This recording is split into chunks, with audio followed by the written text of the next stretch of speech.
my friends, how do you run successful marketing campaigns with influencers? I am sharing a full case study that I did with a influencer, and I'm going to show you behind the scenes some of the processes that we did, just what we did to have a successful campaign with this influencer. This is an example of one of many influencers that we've worked with. Yeah, not all of them are super profitable. There's always something to be said about, you know, collabing with an influencer or working with an influencer to get brand exposure. But there definitely is a right and a wrong way to go about it. And I'm not only going to share this case study, but I'm going to give you my tips to running successful campaigns with good influencers that are going to help your brand. Because the last thing we want to do is be wasting money and working with shitty people that really could give two shits about our company. So that is what we're covering in this video. Yep, that's it. So I'll see you after the intro.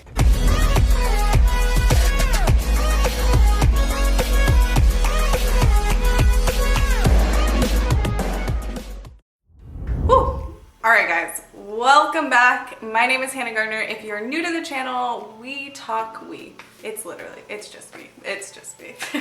In this channel, I talk about e-commerce, digital marketing, everything and everything online. So if that is your jazz, make sure you smash that subscribe button because I'm putting out videos regularly.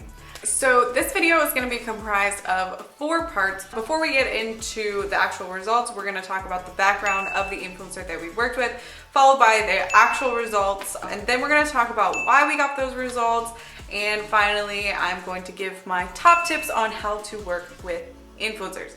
So first and foremost, I just want to give you guys a little bit of background on the actual influencer that we worked with. Who was she? What does she talk about? What is her influence? So we worked with a YouTuber. I'm not actually going to show you her channel because I don't really know if that's allowed or if she would allow me to do this. I don't know. So anyway, I worked with a lifestyle blogger influencer. She makes a lot of video about, you know, fast fashion. She represents a lot of brands. She has 88,000 subscribers on YouTube, which is awesome. She makes a lot of videos on her day in a life of being a college student, her daily routines, and yeah, a lot of influence around fashion and things that tend to resonate with my audience as well. So she was a good fit to work with, and yes, 88,000 subscribers is a lot of subscribers. And another thing that I'm gonna get more into later is that, you know, out of all the platforms that you can choose to, you know, reach out to influencers or collab with influencers, I personally really like YouTube. I'm gonna talk more about why I like YouTube later, but just to touch on it right now a little bit, I believe YouTube has the most loyal fans and followers, or the most loyal subscribers. I know it's just YouTube, but when you're watching videos of people kind of like this, when you're, you know, this girl is literally vlogging her day in her life every single day. What tends to happen, just like when you watch the Kardashians or you watch some reality TV show, you build an actual loyalty to them because you know so many things about them and you feel like you actually know them even though you don't. I know it sounds kind of weird, but that's what happens. And over time, as you're watching and subscribing and commenting and engaging, you're making a lot of micro commitments to that person that you're watching.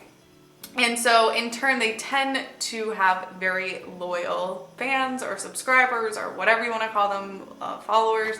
And when you have that loyalty, it tends to be more profitable when you're going to actually try to monetize it and make some money with your influence.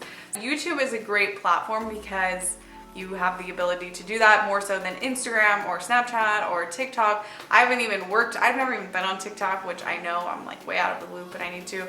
But YouTube, you know, this girl has been making videos consistently about her life for quite a while now. And if you look at her engagement, her comments, they're very real people that are very interested in her lifestyle, fashion, blogging, college life. That is her background. All right, so now I'm actually gonna put in a screenshot right here that shows the results that we've had thus far. So as you can see, we have generated so far, the video's been up for about like 7 days she's put it up, and we have generated a little bit over $600.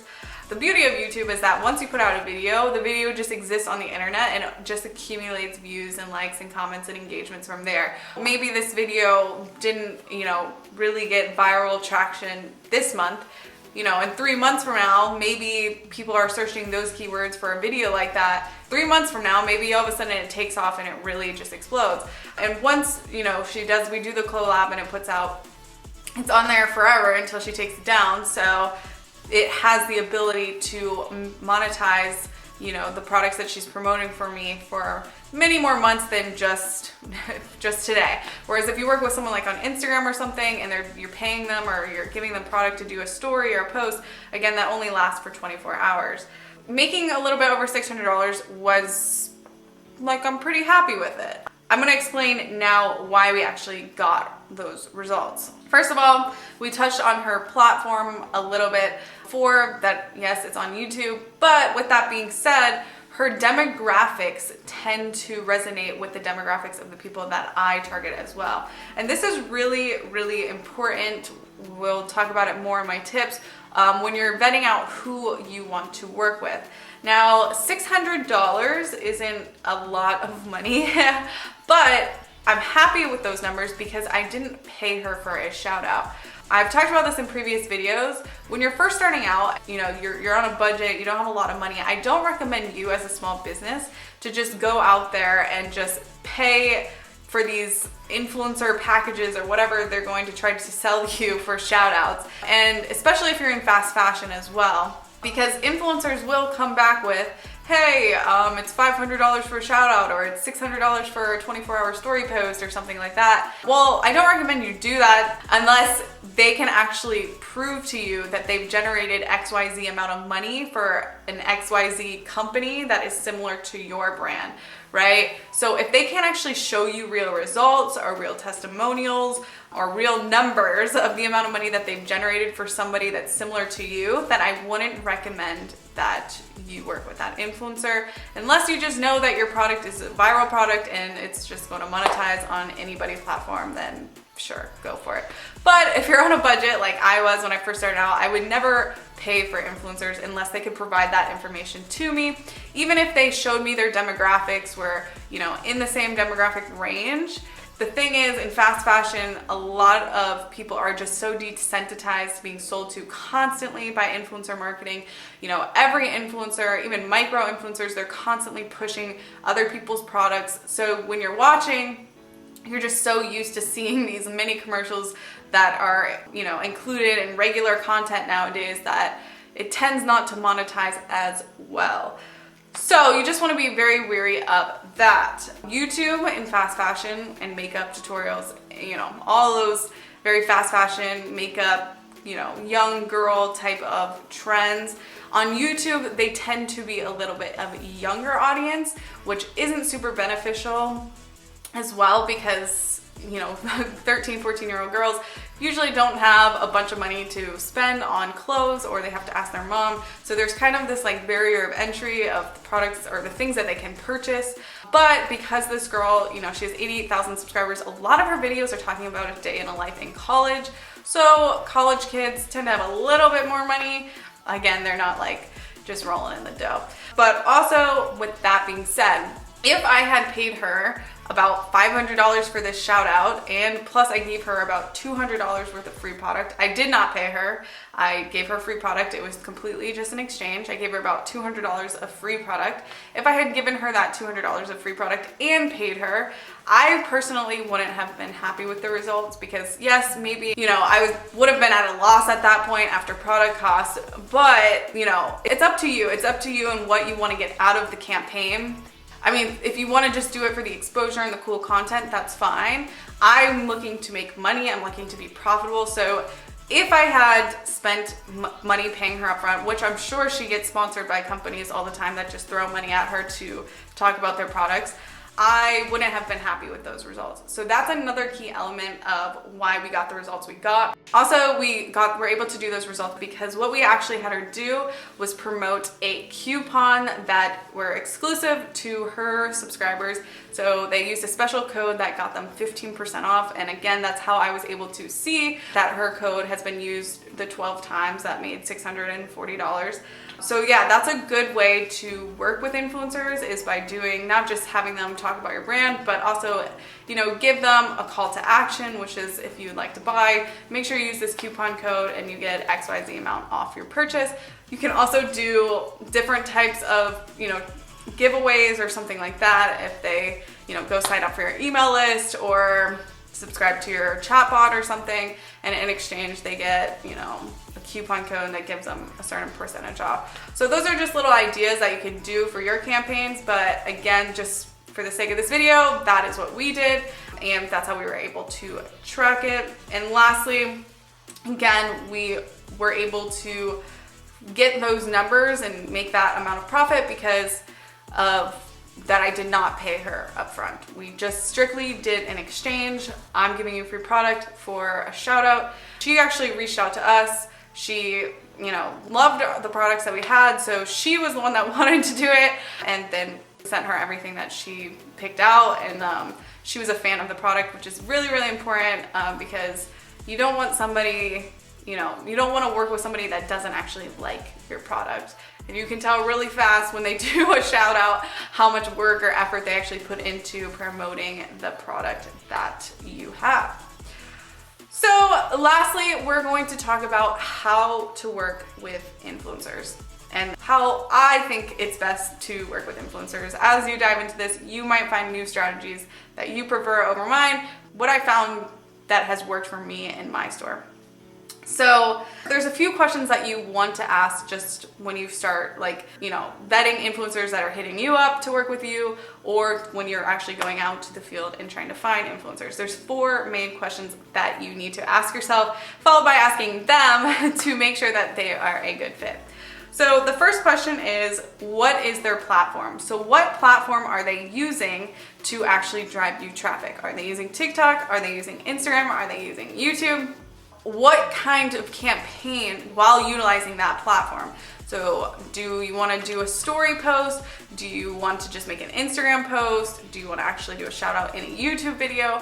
And then what is the incentive of getting them to your store? So in this case, we gave her a coupon code, and she, you know, just shout out the coupon code, and she did a detailed review, like an honest review of the products that we sent her. So those are things that you want to consider when you're thinking about not only the types of influencers, but where do you want to promote? Again, I really like YouTube, and we talked about this before, because of the ability to just, you know, you put it out to the world and you just let it sit and grow organically, and you have that opportunity or the potential for that video to, you know, accumulate as many views as possible while it exists on the internet.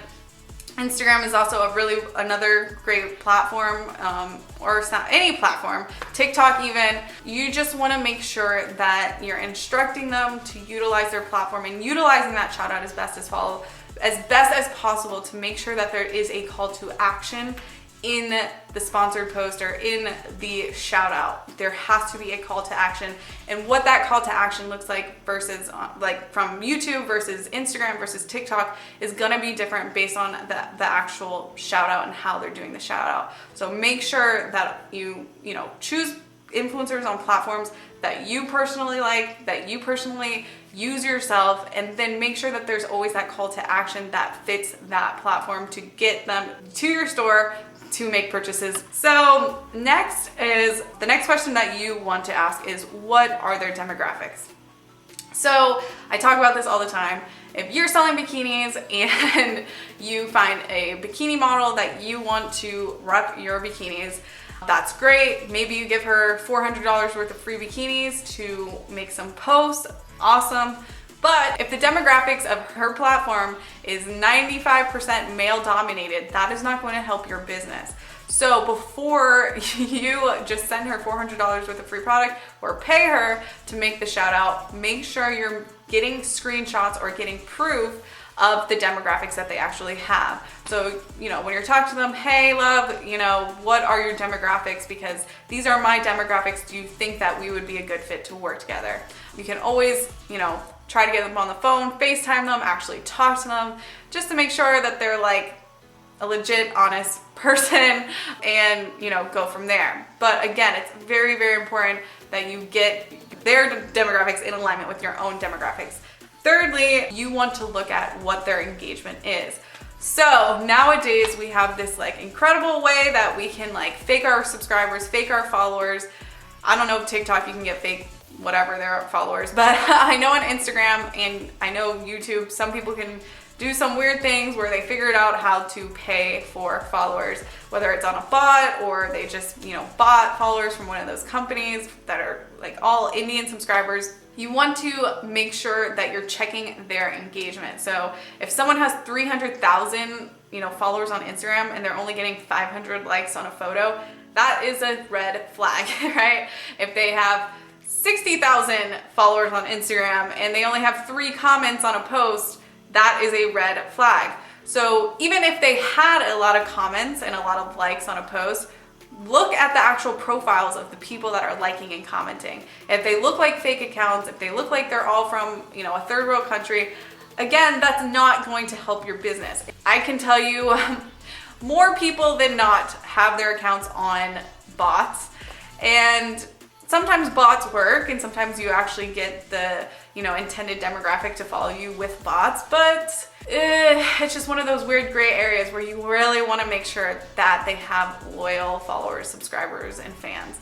So really take the time before you give away free product, before you spend money on them, to see if their engagement to follower ratio is not only good, but that the engagement that they have is valuable engagement. If all the comments again are from males, that could be a very big key indicator that, if they showed you their demographics, they could be lying about their demographics or, faking it somehow because all their engagement is from male accounts. Okay, and the last question that you should really ask is, what is their connection to the product that you have to sell? Just by talking to them or, setting up the collab with them, do they seem like they're really stoked about your product? Do they say they like it, or they really want to represent you? Look at the other products and the other brands that they are, pushing, and the other shout outs that they've done in the past. Do they seem like they actually care about the products that they're pushing?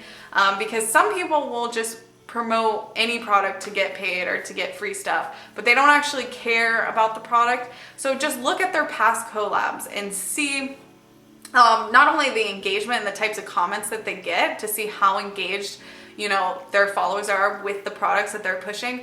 But with that being said, also just see their posts and how they talk about it, and, or how much time it looked like they put into making that post. Because if it really looks like they just could give 2 shits and did something for 30 seconds, maybe that could be another key indicator that they're just trying to get free stuff or just trying to get easy money with their influence that may or may not be real. Yeah, just be really, really careful with that. Overall, I've seen different results with different things.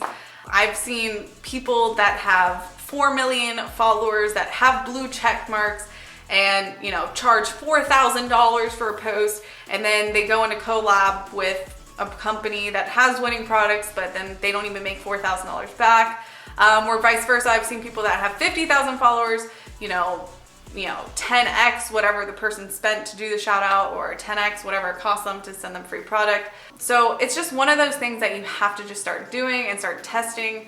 But overall, they can be profitable, and again, you can get a lot of really good content out of it that you can then repost as social proof for your website, your own social medias, whatever it is, however you're advertising. Yes, basically, those are all the things that went into this campaign that I did with this influencer. Hopefully over time, again, this video will grow. We're at about 18,000 views on this video right now. And hopefully, over the next few months, it will just continue to generate revenues and make more money. But until then, I will let you guys know what other influencer campaigns that I'll be working on here very soon and the results that I got. All right, guys, again, my name's Hannah Gardner. If you enjoyed this video, make sure you smash that subscribe button and like and comment on the video. And yeah, I'll see you guys in the next video.